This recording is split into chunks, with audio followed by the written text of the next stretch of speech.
अमित शाह ने फिर संभाला गृह मंत्रालय का प्रभार। चिराग बोले, खाद्य प्रसंस्करण में अपार संभावनाएं। तीसरी बार प्रधानमंत्री पद की शपथ लेने के बाद नरेंद्र मोदी ने सोमवार शाम को अपने मंत्रियों के विभागों का बंटवारा किया। मोदी ने अपने पुराने से फसलारों पर भरोसा करते हुए मंत्रिमंडल में किसी बड़े बदलाव से गुरेज किया है। उन्होंने अमित शाह, राजनाथ सिंह, एस जयशंकर और अश्विनी वैष्णव समेत कई मंत्रियों पर फिर से विश्वास जताया है। वहीं कुछ मंत्रालय में बदलाव भी किया है। आइए जानते हैं किसने कौन से मंत्रालय का पदभार संभाला।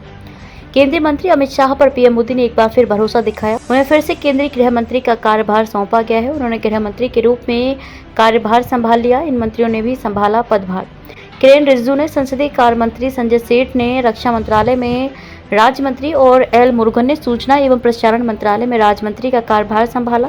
वहीं केंद्रीय मंत्री सुरेश गोपी ने पर्यटन मंत्रालय के राज्य मंत्री का कार्यभार संभाला। साथ ही डॉक्टर जितेंद्र सिंह ने कार्मिक, लोक शिकायत और पेंशन मंत्रालय में राज्य मंत्री। केंद्रीय मंत्री हरदीप सिंह पुरी ने पेट्रोलियम और प्राकृतिक गैस मंत्री का पदभार संभाला। राजीव रंजन ललन सिंह ने पंचायती राज मंत्री और मत्स्य पालन, पशुपालन और डेयरी मंत्री के रूप में पदभार संभाला। रिजिजू ने कहा कि संसद में हमारे देश के भविष्य की चर्चा होती है और यहां से निर्णय लेकर हम देश की सेवा करते हैं। हर राजनीतिक दल का मकसद एक है, देश की सेवा, इसलिए संसद चलाने में सबका योगदान चाहिए।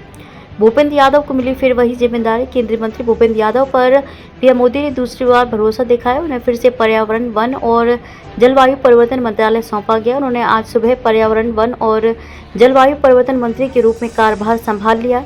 देश में ग्रीन इकोनॉमी को आगे बढ़ाने पर काम। इस मौके पर भूपेंद्र यादव ने पीएम मोदी का आभार जताया। उन्होंने कहा कि मैं नरेंद्र मोदी के प्रति आभार व्यक्त करता हूं कि मुझे फिर से इस मंत्रालय की जिम्मेदारी दी है। इस मंत्रालय द्वारा कई अहम कदम प्रधानमंत्री के नेतृत्व में लिए गए हैं और हम पर्यावरण व विकास का साथ लेकर आगे बढ़ रहे हैं। मिशन लाइफ की शुरुआत पीएम मोदी ने ग्लासगो कॉप में दुनिया में पर्यावरण संकट के लिए एक बहुत बड़े एक्शन प्रोग्राम के रूप में की थी। पीएम मोदी के एक पेड़ मां के नाम अभियान से हमारी पृथ्वी को हरा भरा रखने के लिए पूरी जिम्मेदारी के साथ किया जाना चाहिए। देश में जो ग्रीन इकोनॉमी है उसे आगे बढ़ाने का काम हो रहा है। इसके साथ ही हम कई महत्वपूर्ण काम आगे करेंगे।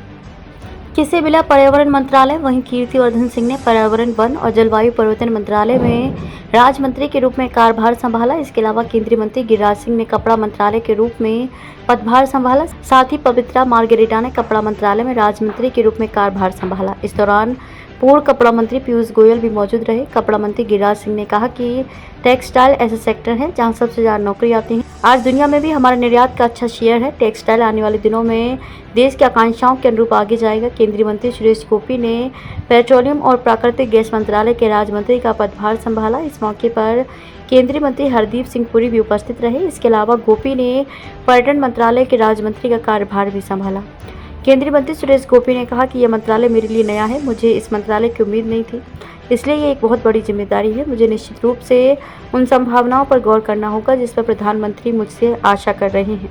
बिहार से सांसद एवं लोक जनशक्ति पार्टी रामविलास के प्रमुख चिराग पासवान ने मंगलवार को खाद्य प्रसंस्करण उद्योग मंत्री का पदभार संभाल लिया। 42 वर्षीय पासवान ने अपने दिवंगत पिता रामविलास पासवान के असली राजनीतिक उत्तराधिकारी के रूप में अपनी स्थिति मजबूत कर ली है। उन्होंने खाद्य प्रसंस्करण क्षेत्र की विशाल संभावनाओं को उजागर करने को लेकर अपनी प्रतिबद्धता व्यक्त की।